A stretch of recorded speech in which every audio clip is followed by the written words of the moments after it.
વર્ષો બાદ બ્રહ્મદત્તે પિતાના નગરમાં પ્રવેશ કર્યો. સાચા રાજ્યવારસને મેળવી પ્રજા આનંદ પામી તેનો સત્કાર કર્યો. ત્યારબાદ બ્રહ્મદત્તે 14 રત્ન મેળવ્યા, 6 ખંડ સાધ્યા અને સમગ્ર રાજાઓનો રાજેશ્વર બની ચક્રવર્તી થયો. તે 64,000 સ્ત્રીઓ પરણ્યો. તેમાં કુરુમતીને પટરાણી તરીકે સ્થાપી. હે ચક્રી, આ ભવમાં તું આ ચક્રી અને હું શ્રેષ્ઠીપુત્ર. આપણને બંનેને જાતિ સ્મરણ જ્ઞાન થયું. મને જાતિ સ્મરણ જ્ઞાન થતાં મેં રુદ્ધિ સિદ્ધિ છોડી દીક્ષા સ્વીકારી અને વિહાર કરતા હું તારા નગરમાં આવ્યો અને મેં તારા શ્લોકની પૂર્તિ કરી. બાંધવ, આ રુદ્ધિ સિદ્ધિ બધી પૂર્વભવના તપનો પ્રભાવ છે, માટે તું તપ માર્ગે વળ. મુનિએ ચક્રીને ધર્મ માર્ગે વાળવા ઘણો પ્રયત્ન કર્યો, પણ 7મી નરકે જનાર બ્રહ્મદત્તને ભાઈ ઉપરના પ્રેમ સિવાય બીજો ધર્મપ્રેમ ન જાગ્યો તે ન જ જાગ્યો. એક વખત બ્રહ્મદત્ત ચક્રી ઉપર નાગદેવ પ્રસન્ન થયા અને કહેવા લાગ્યા કે તું માગે તે આપું. ચક્રીએ કહ્યું, મારે કંઈ જોઈતું નથી. મારે જોઈએ છે માત્ર મારા રાજ્યમાં વ્યભિચાર, ચોરી કે અપમૃત્યુનો નાશ. નાગે કહ્યું, આ માગણી તો પરોપકારી થઈ. તું મારી પાસે અંગત માગણી કર. નાગના અતિ આગ્રહથી બ્રહ્મદત્તે પશુ પક્ષીની ભાષા સાંભળી સમજી શકવાની માગણી કરી. નાગે તે વરદાન કોઈને નહીં કહેવાની શરતે આપ્યું અને જણાવ્યું કે તું કોઈને આ વાત કરીશ તો મૃત્યુ પામીશ. આ પછી નાગદેવ અંતર્ધ્યાન થયો. બ્રહ્મદત્ત ચક્રી એક વખત સ્ત્રી સાથે આનંદમગ્ન છે. તે વખતે તેની નજર ગૃહગોઠાના યુગલ ઉપર પડી. આ યુગલમાં સ્ત્રી ગૃહગોધા પુરુષ ગૃહગોધાને કહેતી હતી કે આ રાજાના અંગવિલેપનમાંથી મને થોડું અંગવિલેપન લાવી આપ. ગૃહગોધાએ કહ્યું, આ નાની સૂની વાત નથી.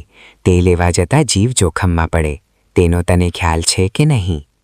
ગૃહગોધાએ કહ્યું, ગમે તે થાય, પણ મારે જરૂર છે. રાજા આ સાંભળી હસ્યો. રાણીએ રાજાને અચાનક હસવાનું કારણ પૂછ્યું અને કહ્યું કે નાથ, શાથી હસ્યા તે કહો. રાજા કહે છે કે હસવાનું કારણ કહેતા મારું મૃત્યુ થાય તેમ છે.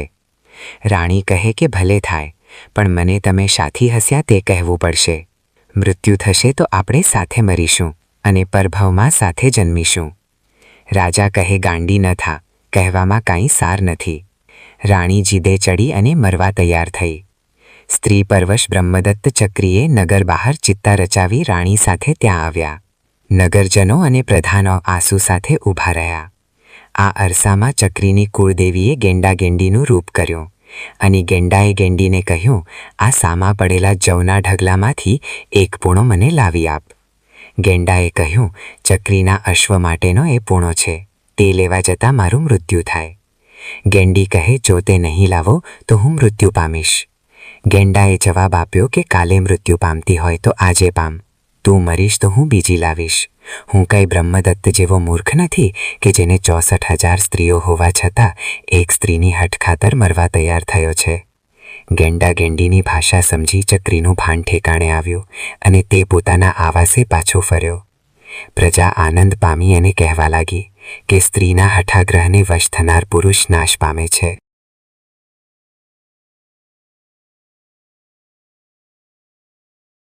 આમ બ્રહ્મદત્ત ચક્રીએ 700 વર્ષ પૂર્ણ વૈભવથી પસાર કર્યા. તેવામાં એક વૃદ્ધ મિત્ર બ્રાહ્મણે કુટુંબ સહિત તેના ભોજનની માગણી કરી. રાજાએ શરૂઆતમાં ના કહી, પણ ઘણા આગ્રહ બાદ હા પાડી. ચક્રીના આહારે તેને ઉન્માદ જગાડ્યો. રાત્રે તે ભાન ભૂલી સ્ત્રી, પુત્રવધુ કે છોકરીનો પણ વિચાર કર્યા વિના સૌ સાથે ભોગાસક્ત બન્યો. ચક્રી અન્ન જીર્ણ થતાં નશો ઉતર્યો અને તેને પોતાના અવિવેક માટે લજ્જા ઉપજી. પોતાની ભૂલનો વિચાર ન કરનાર બ્રાહ્મણને ચક્રી પ્રત્યે વેર જાગ્યો અને કોઈક ગોવાળ પુત્ર કે જે નિશાન તાકવામાં હોશિયાર હતો તેને સાધી 2 કાંકરા વડે બ્રહ્મદત્તની આંખો ફોડી નંખાવી. શૂરવીર અને હચ્ચારોને થકવનાર બ્રહ્મદત્તના ગોવાળના 2 કાંકરાએ નેત્ર ગયા. ચક્રીના આરક્ષકોએ ગોવાળ બાળકને પકડ્યો. ત્યારે તેણે આ કામ માટેના ખરા ગુનેગાર બ્રાહ્મણને બતાવ્યો. અંધ બ્રહ્મદત્તે બ્રાહ્મણનો નાશ કર્યો એટલું જ નહીં, પણ દરરોજ બ્રાહ્મણની આંખોનો થાળ પોતાની આગળ ધરવાનું મંત્રીઓને ફરમાવ્યો. વિચક્ષણ દયાળુ મંત્રીઓ રાજાની આગળ આંખના જેવા શ્લેષમાતક ફળનો થાળ ધરતા. રાજા બ્રાહ્મણની આંખોમાંની દાંત પીસી ફોડતો. આમ 16 વર્ષ સુધી મનથી ઘોર પાપ કરતો ધર્મવિહીન બ્રહ્મદત્ત મૃત્યુ પામી 7મી નરકે ગયો.